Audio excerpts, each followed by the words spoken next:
All right, welcome, welcome, welcome, welcome, welcome. Welcome to Starbase. So it's been almost 2 years since our last update, and a lot has happened since then. By the way, I'm getting like a strange audio feedback. I don't know do I sound okay to you guys? Okay, great. So it's been 2 years since we had our first Mark I rocket, and a lot has happened since then.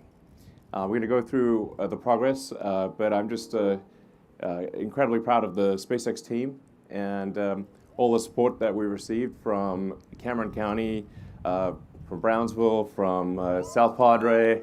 And I know some of you in the audience, so thank you very much for your support.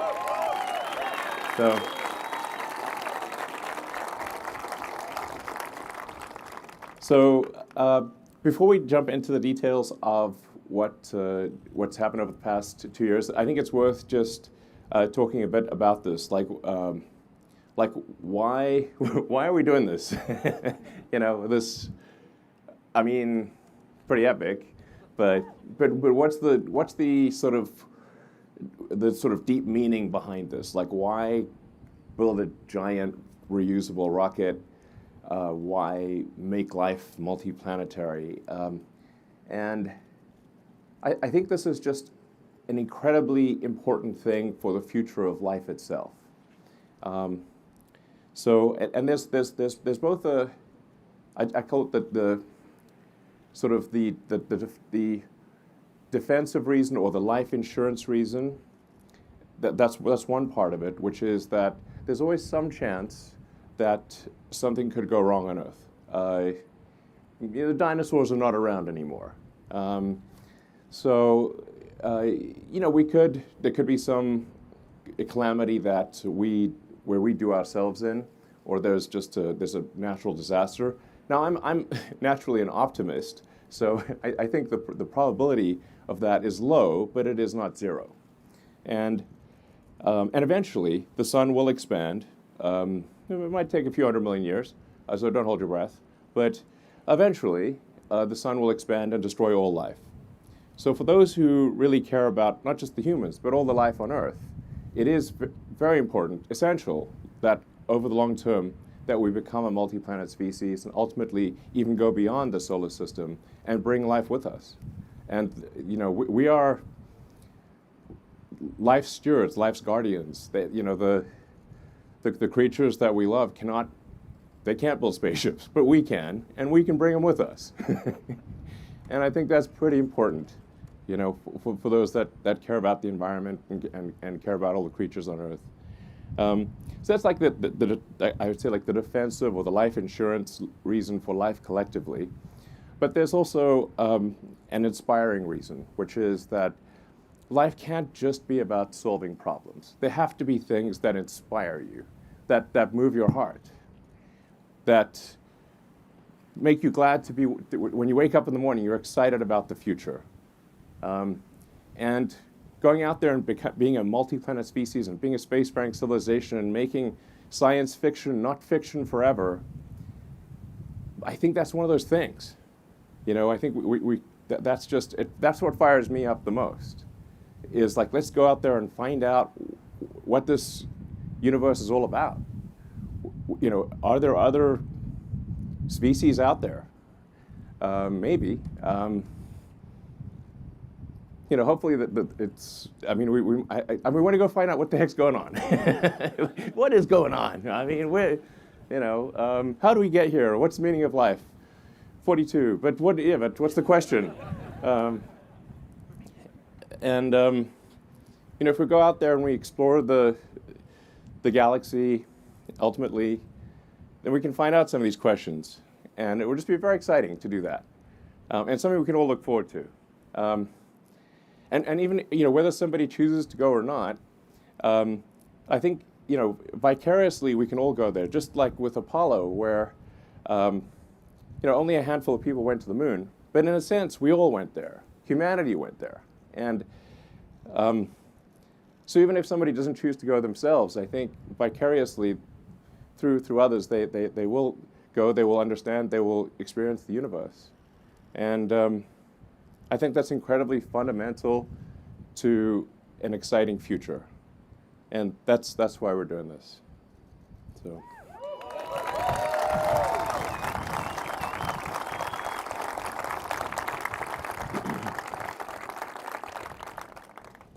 And yeah. Now, one of the rebuttals we'll sometimes hear is, like, sure, but what about all the problems on Earth? And I completely agree that the vast majority of resources should be dedicated to solving problems on Earth. Absolutely. I'd say like more than 99% of our resources should be oriented towards solving problems on Earth. So it's important to note that like NASA's annual budget is only 0.36% of the federal budget. And in fact, of the national GDP, it's less than 1/10 of a percentage point. So it's like we're only spending 0.1% of our resources on space. I think that's okay. Like we'll be fine. So just to make sure people don't think like, well, is he suggesting that we just spend everything on space? No, I'm suggesting like maybe 0.5% or something like that. We'll probably be okay. And I think given this establishing security for life itself and having an exciting future and inspiring kids about the future, I think it's worth it, basically. Yeah.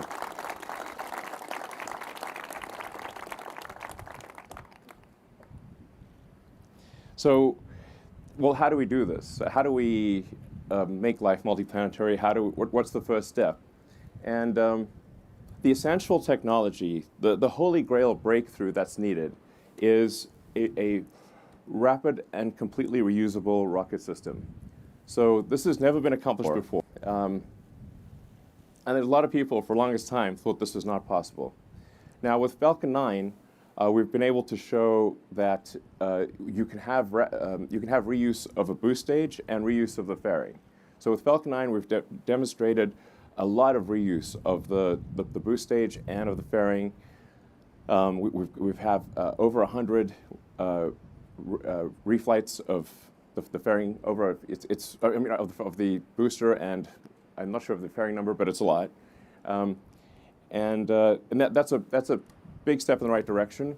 With Starship, we're aiming for full and rapid reusability. So, we obviously need to accomplish that. That's not done yet, but the success is one of the possible outcomes, which I always think is when embarking on an endeavor, success should be at least one of the possible outcomes. And for this design, that is the case. And we're aiming for rapid reusability, which is why the booster is going to take off and then fly back to the launch tower and aspirationally land on the arms, which does sound insane, or as Bill Riley would say, audacious. But if it does come in too fast and shear off the arms, then I guess it will be a farewell to arms. Sorry. There's the dad jokes, I have to warn you, they're only going to get worse.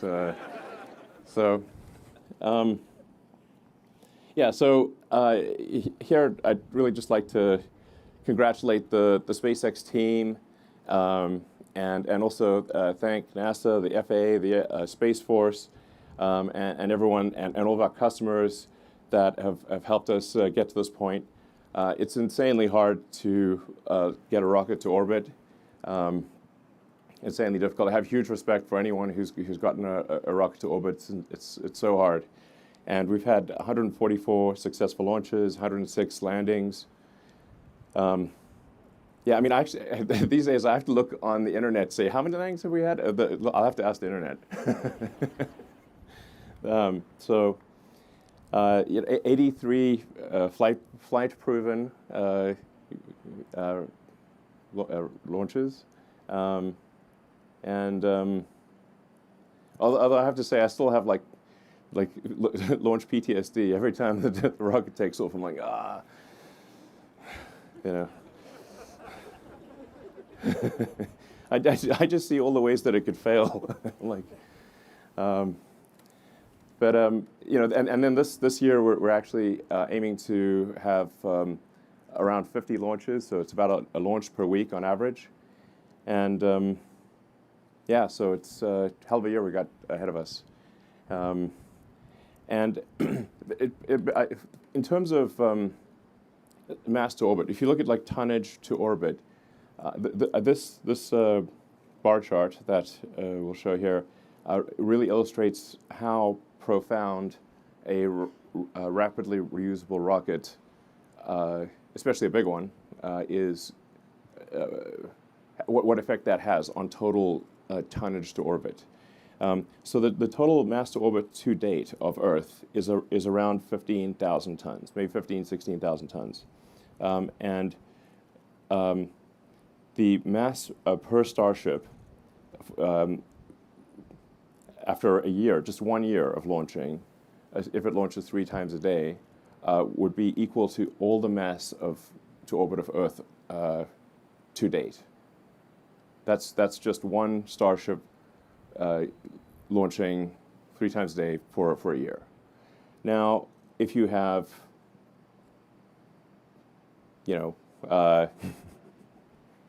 10 Starships-ish, then, and we'll have more than that. Our goal is to be making at least a one stack per month, and then ultimately potentially a ship every 3 days.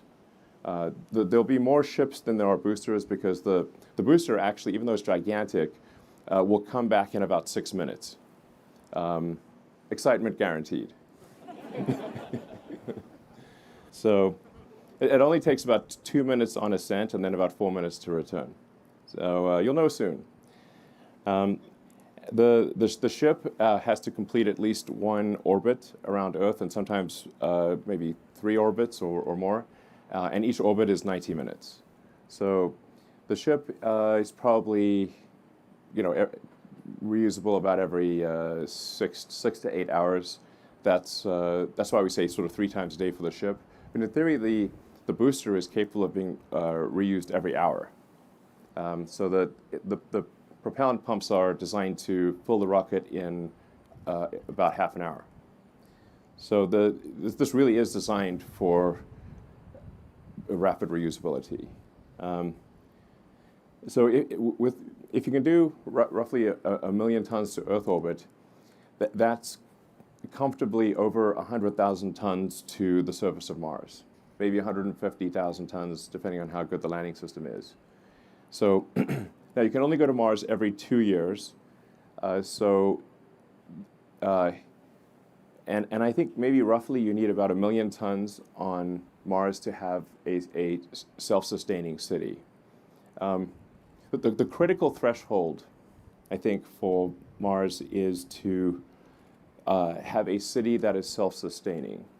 It's going to be incredibly difficult to make a self-sustaining city because if it's missing any ingredient at all, however minor that ingredient is, then if the ships from Earth stop coming for any reason, the city will die out. So the critical threshold to pass one of the most important great filters for any species is to have the other planet no longer dependent on the original planet. So I don't know exactly what that tonnage is, but I suspect it is at least, if one tries to get the right order of magnitude, about 1 million tons. Hopefully it's not more than that. Starship is capable of doing that.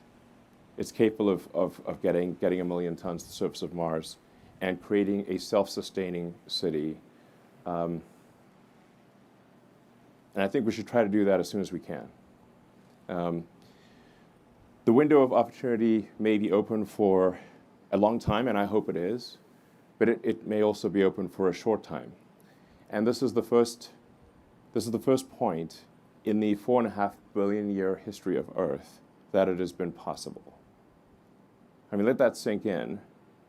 I mean, if it doesn't sink in. Still knocking at the door. I mean, it's a sentient thing. Let's face it. Let it, I mean, come in.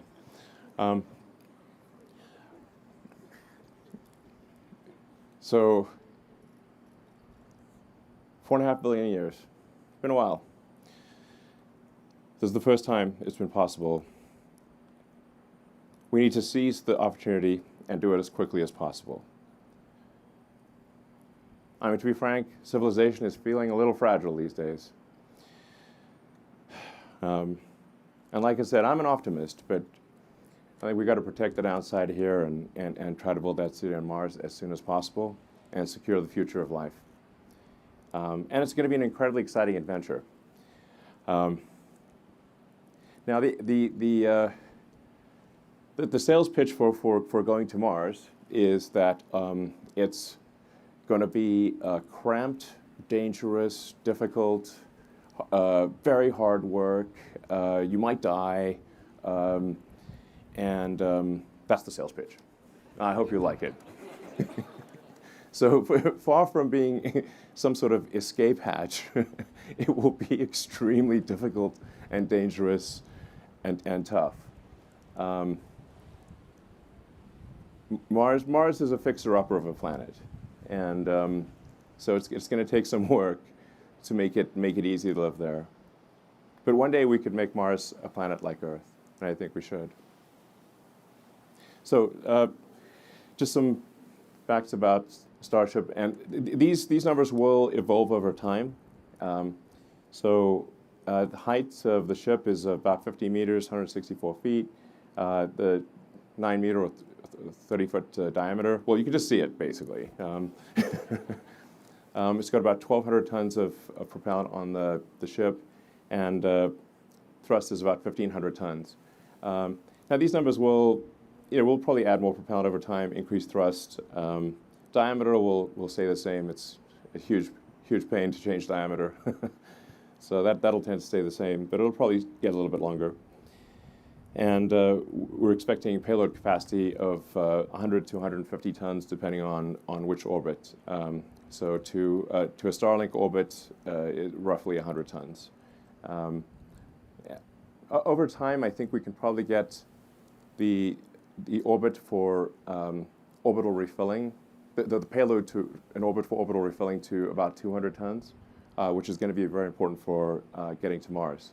So for getting to Mars, you also need the orbital refilling. Just like you have aerial refueling, the rockets will need orbital refilling. It's actually mostly oxygen. There's 3.5 tons of oxygen for every 1 ton of fuel. So that's why it's refilling, not refueling. So heat shield. So this is the world's largest heat shield. This is, we actually make this at our little factory in Florida near Cape Canaveral. We call it the bakery. And we're actually using a lot of techniques that are used for roofing tiles. So we need to have a heat shield that is capable of resisting extreme heat, but also is not crazy expensive. And our heat shield team has done amazing work in creating the world's largest heat shield, and one that is reusable, but also robust and low cost. So it's not a crazy money heat shield. And yeah, you need good heat shield technology for entering from orbit. Orbital refilling. We were going to do an animation of this, but it looked a bit wrong.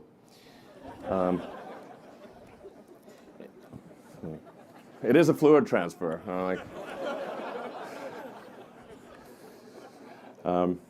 So, yeah. Play a little Barry White, you know. Okay. So that's one of the technologies that is necessary for getting to Mars. So the ship would get to orbit with its payload. and then in orbit we'd refill the tanks so it'd have enough propellant to get to Mars. Mars is far.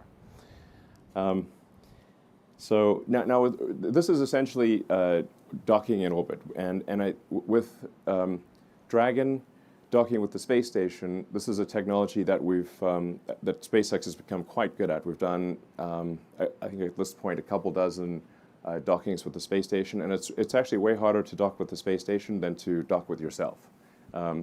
So this is, it is a thing we need to solve for Starship, and I'm confident that we can do this because we've done a lot of orbital docking already with Dragon.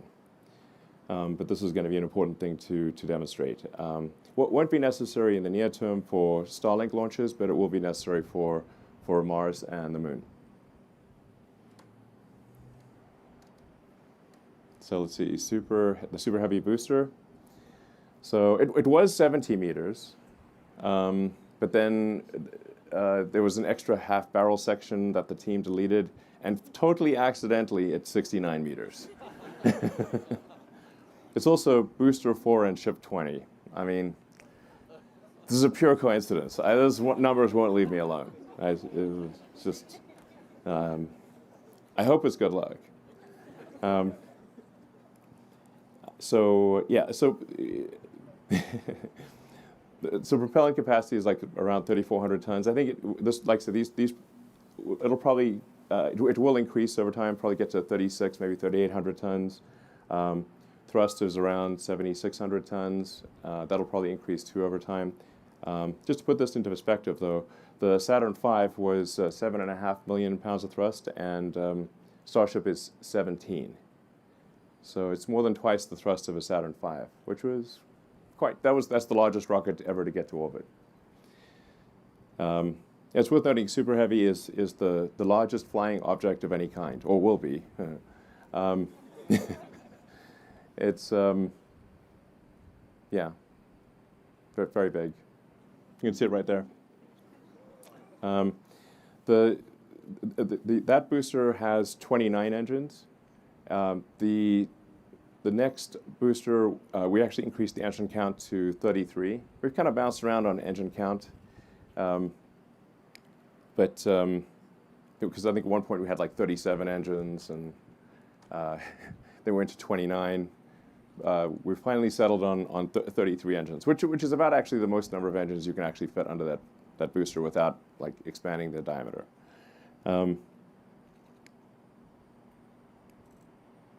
Yeah, and then this tower, this tower from design to construction was 13 months, so it's quite an epic structure. It's really worth emphasizing that the whole launch system, which is basically stage 0, is, I'd say, as complex and difficult as either the booster or the ship. So I really want to emphasize that this is, and it's a very difficult thing that requires a lot of hardcore engineering, and it's really, like I said, the tower and the launch system, which I call stage 0, is just as important as stage 1 and stage 2. I mean, this is really some wild stuff here. In fact, I mean, hard to believe it's real, except, it's right there. So, yeah. And then Raptor development. Raptor 1 was 185 tons of thrust. Raptor 2 is 230 tons of thrust, and I think over time we can get that to probably 250 tons. So that's, and it's also significantly simplified. So you can see the difference between V1 and V2. The V2 is, V1 looks like kind of like a Christmas tree spaghetti pile. A lot of fiddly bits. And V2 is greatly simplified while also increasing thrust at the same time. So it actually, Raptor 2 costs about half as much as Raptor 1, despite having much more thrust. and I think just generally being a much easier engine to build and a more robust engine. So very excited about Raptor version 2, and it's only going to get better from here.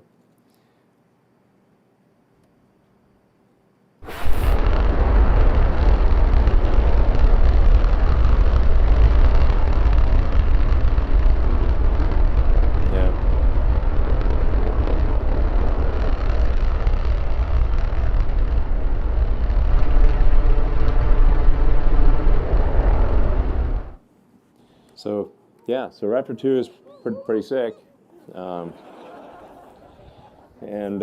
we've actually the peak thrust that we've operated Raptor 2 at this point is 247 tons, and so I'm confident that with some improvements we can get to a 250 ton operating point, and continue to simplify and sort of robustify the engine.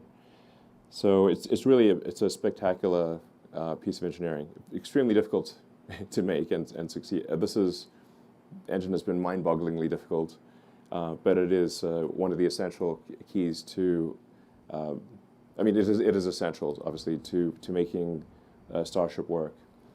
It'll be the first full flow stage combustion engine to get to orbit. Yeah. Kind of need that ISP and thrust to weight. So why Starbase? A lot of people like say why Starbase? Why here? And we kind of needed a confluence of factors. The getting to orbit, you want to launch eastward so that you have help from Earth's rotation. So the closer you are to the equator, the more of a sort of a boost from Earth rotation that you get. So you want to be as south as possible and launch eastward. And then, it's always possible that something goes wrong. And so you want to have a good clear area. You want several miles around the launch site to be unpopulated or at least clearable. And that doesn't actually leave a lot of options. It's basically here and Cape Canaveral or Cape Kennedy is where are the two possibilities. And then because we had a lot of launches going out of the Cape, we didn't want to disrupt the Cape activity, the operational launches, with sort of the advanced R&D of Starship. So it was important to decouple the operational launches from the R&D launches, and that's why we're at this location. And once again, I'd just like to thank Cameron County and the Brownsville South Padre and the remaining residents of Boca Chica Village, where I live, by the way. It's my primary residence is that little village over there. So. And it's been great. It's been great being here, and super appreciate the support of the community. Anyway, thank you.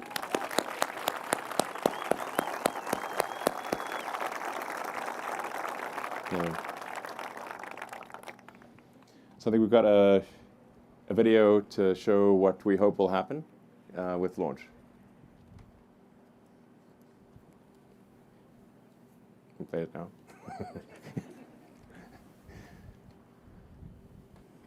Oh wait, sorry. We have some upcoming Starship missions. Orbital flight is really just the beginning. So we're going to have a number of Starlink missions that will launch Starlink satellite version 2. But even more exciting than that is the NASA human spaceflight mission. We're incredibly honored that NASA has selected Starship to take astronauts back to the moon for the first time in half a century, which is kind of mind-blowing. So,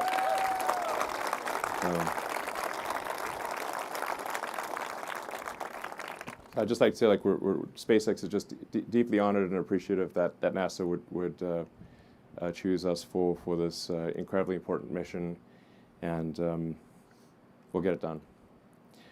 And then there's also the Dear Moon mission, which is going to take artists around the moon, and that's Isaku Miyazawa, and he's going to select I think a dozen artists and do a loop around the moon, which will be very exciting. And there's going to be some future announcements that I think people will be pretty fired up about. So anyway, super exciting future ahead with this.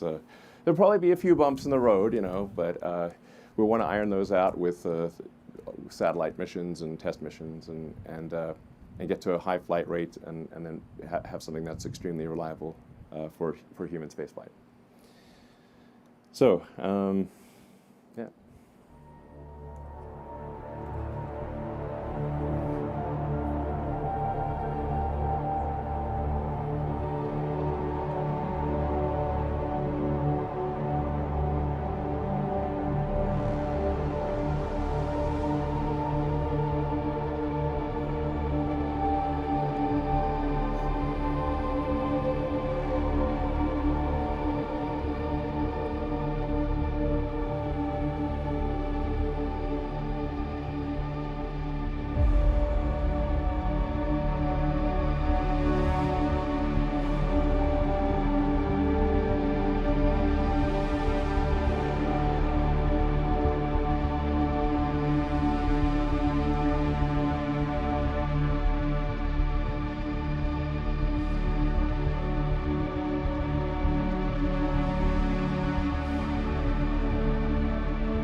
All right.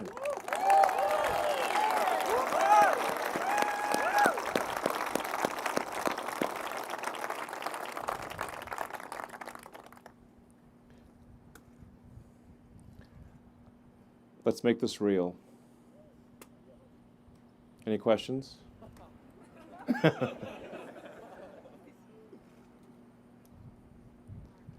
Let's make this real. Cool. So, thank you all for coming. I hope you've enjoyed the evening.